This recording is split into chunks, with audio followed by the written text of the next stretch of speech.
En cuanto a la paz, se establecía que era necesaria con las naciones confederales en la Liga, es decir, en las naciones entre sí, establecer un criterio de que no iba a haber conflictos y que si había conflictos iban a ser dirimidos en la Asamblea.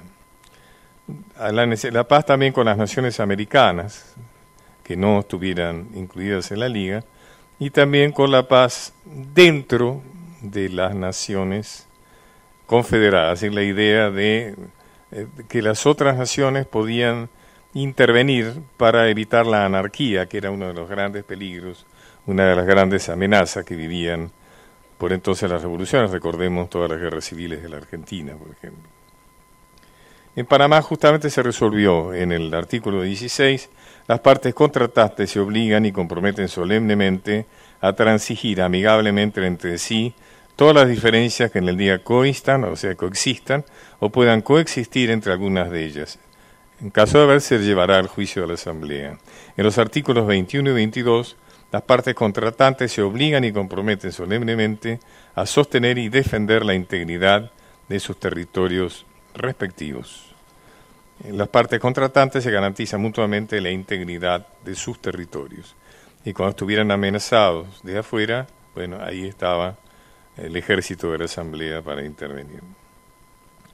Había algunos aspectos en Monteagudo muy claves que tienen que ver con las ideas progresistas. La Federación Hispanoamericana, bajo los auspicios de una asamblea cuya política tendrá por base consolidar los derechos de los pueblos y no los de algunas familias que desconocen con el tiempo el origen de los suyos.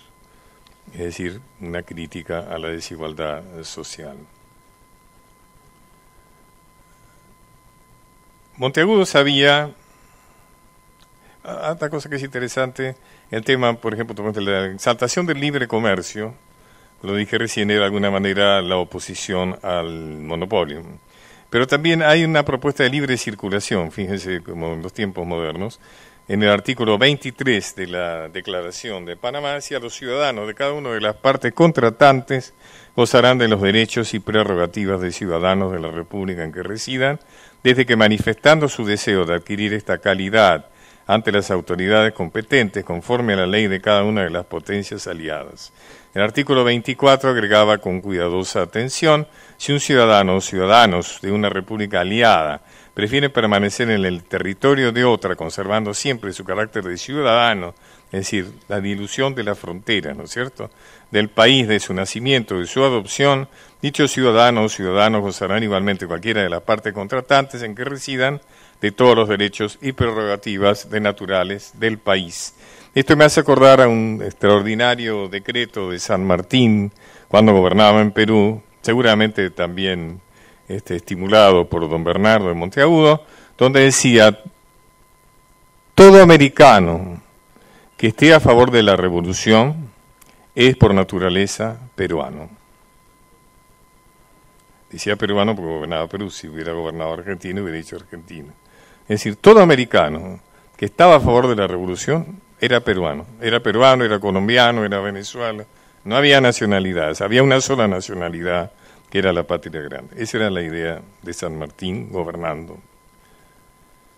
Monteagudo sabía que había enemigos externos e internos, o sea que había una oligarquía desplazada que abogaba por volver.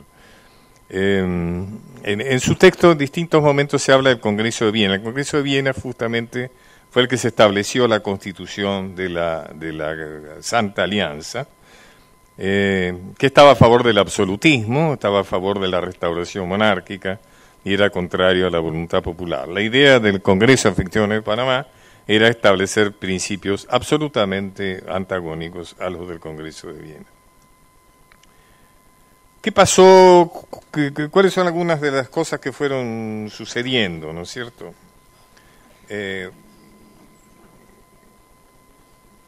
Bolívar convoca, dijimos, en el 26, ¿no es cierto?, en 1826.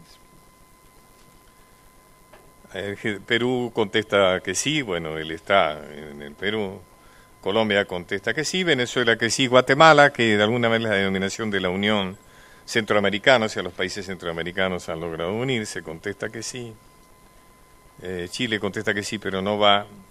La Argentina no solo la Argentina de Rivadavia, la Argentina de los unitarios, no solo no contesta que sí, sino que además se dedica a sabotear el Congreso de Panamá. Rivadavia, a quien lo hemos premiado con la avenida más larga del mundo y entre otros cuantos pecados, es un hombre que cumplía a pie juntillas las decisiones de política exterior inglesa. Y entonces, por supuesto, la idea de los grandes imperios era sabotear esta posibilidad de que surgiera en la faz de la tierra una asociación extraordinariamente poderosa. Rivadavia responde que le parece muy bien, qué sé yo, pero que no asistiendo un delegado de Gran Bretaña, la provincia unida de Río de la Plata se van a abstener de concurrir.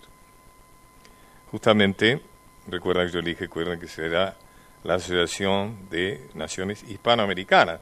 De alguna vez, si había uno de los motivos claros para Bolívar, es que era la necesidad de una asociación de los nuevos países para contrarrestar dos ímpetus de otros imperios que iban a venir a ocupar el lugar que abandonaba España.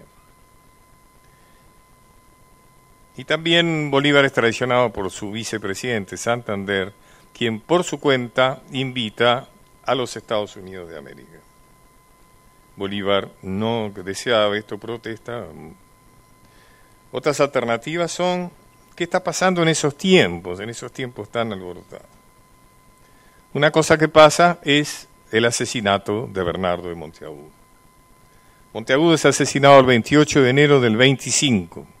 Ustedes recuerdan que el Congreso de Panamá se reúne en el 26.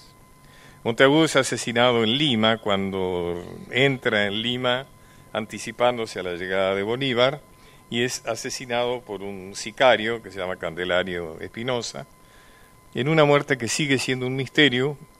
Bolívar lo llama a Candelario Espinosa y le dice: te voy a salvar de la muerte, de la ejecución que mereces, si en secreto, estando vos y yo solos, le contás quién fue el que te pagó para que mataras a Monteagudo. Espinosa es salvado de la muerte, o sea que evidentemente le cuenta a Bolívar, pero Bolívar nunca soltó prenda sobre el tema. Es decir, nadie nunca le escuchó decir absolutamente nada sobre la confesión de Candelario Espinosa. Pero algunos dicen que fue por celo, que el grupo digamos el entorno, como se dice hoy, de Bolívar se lava de él, otro que fue un problema de faldas. Monteagudo era un hombre extraordinariamente buen mozo, muy seductor. Y otros, digamos, ya que estamos en esta línea, también podría ser que tuviera que ver con el disgusto de algunas instancias poderosas por el proyecto de Panamá. Seguramente la idea de que si se mataba a Monteagudo, el Congreso de Panamá perdía vigencia. Cosa que no sucedió, se hizo, pero efectivamente el Congreso de Fictiónico de Panamá no fue lo que hubiera deseado Monteagudo, Bolívar y seguramente San Martín que fuera.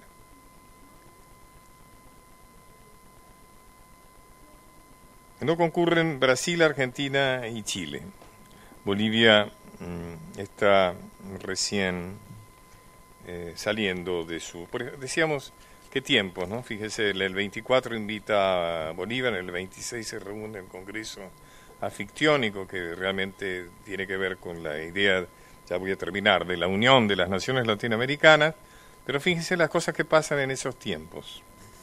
En 1824 San Martín se va al exilio y no vuelve más, no lo dejan volver más. En 1825 se independiza Bolivia. Se independiza de Argentina, Bolivia, digamos, ¿no? Porque cuando Sucre vence en Ayacucho se hace, ocupa lo que era el Alto Perú, parte de nuestro territorio, y avisa a Buenos Aires, gobernada por los unitarios, que va a llamar a un plebiscito para que los altos peruanos decidieran si querían seguir unidos, si querían unirse a Perú, querían seguir unidos a la Argentina, digamos, o si querían ser independientes. Imaginan ustedes qué es lo que contestaron la oligarquía portuaria, con la mirada puesta en Europa, con cuyo único interés era mercar en puerto, descendientes de los contrabandistas, digamos, del origen del puerto de Buenos Aires. le contestan más o menos, haga lo que quiera. Con lo cual hizo lo que quería hacer, que era independizar al Alto Perú. ¿Saben quién se opuso? Bolívar. Bolívar, uno de sus principios era la idea del uti possidetis iuris, es decir, una forma de evitar los conflictos entre las naciones que tenían que unirse era lo que tienes es lo que tendrás, es decir, para evitar los conflictos limítrofes, por lo menos por la manera que se pudiera. Bolívar le dice le escribe al mariscal Sucre que de ninguna manera le autoriza que se separe el Alto Perú del territorio de las Provincias Unidas. Que el Alto Perú pertenece a las Provincias Unidas, es decir, a la Argentina, y da un ejemplo que no recuerdo acá porque sería como tal a tal, es decir, como que tiene que ver con Venezuela y Colombia.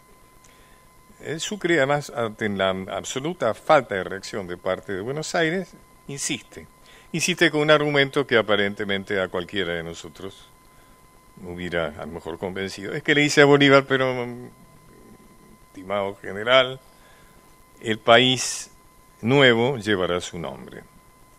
Se llamará República de Bolívar, es decir, Bolivia. Ese parece que fue un argumento bastante importante. En 1827 se independiza el Uruguay, la banda oriental. Fíjese, en medio Bolívar, Monteagudo tratando de una unión latinoamericana y fíjense lo que está pasando. Como ustedes saben, Uruguay se independiza debido a la guerra argentina-brasilera. Argentina vence en Ituzaingó, vence en el mar en Juncal y Rivadavia, a través de su emisario, ¿no es cierto?, García, que por supuesto tiene una calle en Buenos Aires, entrega la banda oriental a Brasil, que la incorpora como provincia cisplatina. Es decir, ese era el designio, eso se hace en presencia del gobernador inglés. Ese era el designio inglés porque Portugal era aliado de Inglaterra en esos momentos. Y la corona portuguesa estaba en Brasil. Había sido, a raíz de la invasión napoleónica, había sido trasladada a Brasil. Rivadavia, siguiendo los designios de Inglaterra, le entrega la provincia, la banda oriental, al Brasil, cosa que luego, por la acción de algunos patriotas, como el Gran Dorrego, finalmente se decide que sea una provincia independiente, un país independiente. En 1830, recuerdan, estamos en los tiempos, se produce el estallido de la Gran Colombia. O sea, Bolívar sufre la deserción de Venezuela y de Ecuador, estalla la Gran Colombia, ya no hay más Gran Colombia, o sea que en medio de estos esfuerzos por la unidad nacional, los espías, los agentes, sus conspiradores, algunos de sus colaboradores más importantes, hacen estallar la Gran Colombia. En 1835 se disgrega la Unión Centroamericana en todos esos países tan pequeñitos que realmente cumplieron fielmente el proyecto del Foreign Office. Digamos que los tratados de Panamá no llegaron a ponerse en vigencia. Lo firmaron nada más que Perú y Colombia. Se decidió volver a reunirse en Tacubaya el año siguiente en México, pero prácticamente fue una reunión inútil. Y digamos que, recordemos por ejemplo cuál fue la clave del tratado. Declarar la solidaridad de las naciones afirmantes. Esto es lo que se deseó y no se logró, ¿no es cierto? El mismo Bolívar dirá, bueno, fue un fracaso.